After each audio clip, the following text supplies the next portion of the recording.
Siteground, the company that's providing our free student hosting for the course, has recently changed their dashboard, so I wanted to go through some of the older tutorials that you may have found in the course are no longer relevant because this has completely been changed. So this is what you should see after you register. The registration system is the same as you register with your MyCom portal email, and that should get you your free hosting. Once you do, you'll get an email, and then once you answer that email, you'll get a username and password for this site right here. You'll get to here. And then from here, there's a lot of options. The one you want to do is websites. Now, I have 2 domain names with them. You'll only have 1 here. They'll give you a domain name. So it'll usually be your first initial, your last name, and then something like site.net, website, something like that. They change it occasionally. But you want to click on Site Tools here. And then that'll bring you to this main area is where you're going to be spending most of your time. Now there's a lot of options over here that I'll go over maybe later, but for now what you want to do is go to Install and Manage WordPress. So this is the very first thing you want to do is go ahead and install your WordPresses. So you don't want the WooCommerce. Maybe advanced students are going to be doing a shopping site, an e-commerce site. That's the option you want. But beginner students, usually first semester students, you're going to start with just WordPress. So select that. And then this is the key screen that I want to go over. You'll see your domain name here. Again, it'll be your first name, first initial last name, and then I think site.website.net or something like that. And then the language will be English. The key is right here. You don't want to install this in your main folder because then you can only install one site. Instead, you want to choose a subfolder.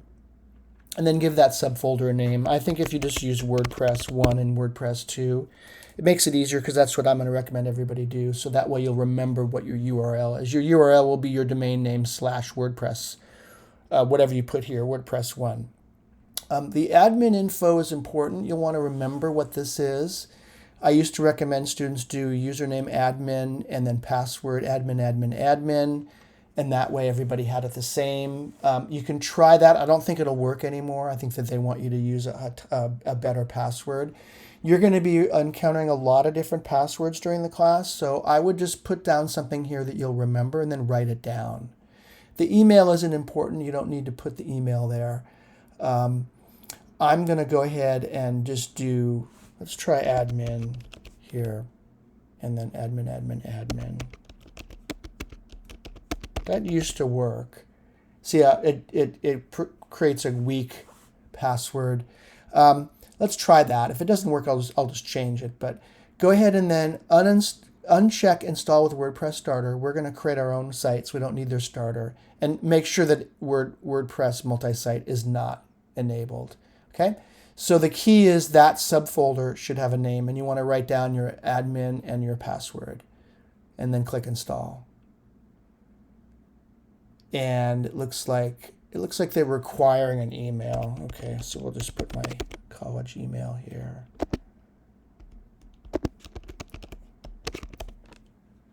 And let's see if that'll go. I guess, yeah, it's not liking my password here. So we'll just do another password.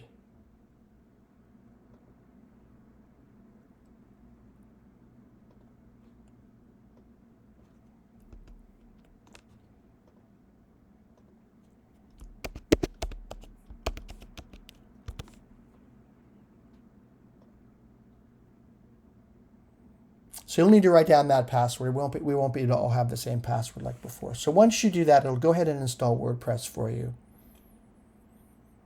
Might take a few minutes. It's installing thousands and thousands of files, and it might be actually doing a lot of other stuff. The server that they give you, you're sharing it with many, many other students, thousands. So at times it's going to be really slow. In this case, it's asking to save my password. I don't do that because you're going to have maybe 4 or 5 or 6 or more of these, and it'll just be confusing. Okay, so it says that it's installed. You can view the site, and they'll all look the same, but I recommend that you go to Admin Panel and just make sure that everything looks okay. It should look like this. We're going to do 95% of our work here. And the very first part of the class, I'll be going over this part of WordPress. For now, though, I just wanted to cover this control panel here. Notice that here is my site. I have a bunch of them here. And you can always go in here and change your password. If you forget your password, you can always come in here, same place that I showed you, and update it. You can also log in here. So it's a good idea to go ahead and test out that your password that you put in is working. Let's go ahead and remember, see if it remembers. Okay, so I got the right password. So I would write that down. Again, I wouldn't save it because you're going to have a lot of these. So we'll cover this later. I wanted to go back and also review some of the other options here. Most of what you're going to be doing is under WordPress and Install Manage. Notice that when you click on WordPress Install Manage, it gets to this screen here. So then what I recommend is creating another one by clicking on Select here. Call that one WordPress 2. So the assignment is to have two websites, WordPress 1 and WordPress 2, and then provide me the URL, which you're just going to copy that and paste that to the assignment.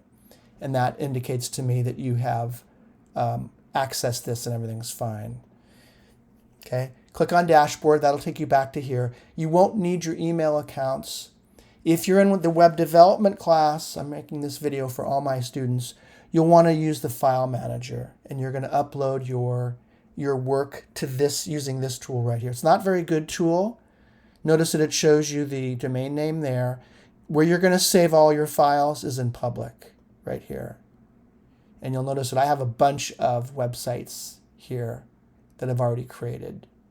You'll make a folder for probably the name of the course, MMST 143A or B, or the name of the website. You'll create a folder. Let's call it just test, because I'm going to remove this when we're done, and confirm. And it'll look like test already works. So I'm just going to call this web dev 1 and create that folder.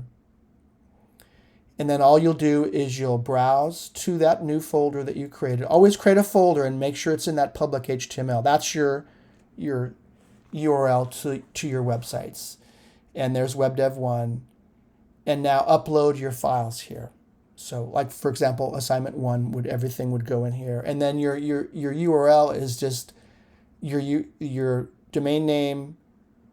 Don't put the public HTML. It would be your domain name / webdev1 / and then any, whatever index or HTML file you want to link to here. Okay, so I hope that helps you. There's a lot of other stuff here in the dashboard. You don't need it right now. Later on, if you need to do like email and stuff like that or backup, a lot of it's been disabled for the student accounts. But that should get you up and running without too much problems. If you do encounter issues, they have excellent tech support. Let me show you where that is. If you go up to the question mark up here, it's a little bit convoluted, but click on, I believe, View Help Center. And then they have a bunch of tutorials, but you want the Contact Us right here. And then probably one of these here. Let's say that you have issues with getting WordPress started or something. You wake up in the morning and something's gone. So this has changed again. So let me find where this is. I think what you need to do is pick one of these. Go ahead and, I don't think you'll have that option, and then choose Other. They make you kind of jump through these hoops now. And then go to Chat right here. Okay. You can also call them, although sometimes there's a wait. The chat is usually more efficient because then you can continue working. So if you click on the chat, you'll describe your inquiry, right? Test, and then you'll just click on Continue. And generally they get access to you right away. So it says they'll be with you shortly. And generally this is really, really good customer service. The call is even better if you can get a hold of them, but I usually go to the chat. So you may need, I may ask you to go here. If try me first, email me, And I'll probably, depending on what kind of problem it is, if it's a problem on their end, I'll just tell you, go to the chat area and open up a chat.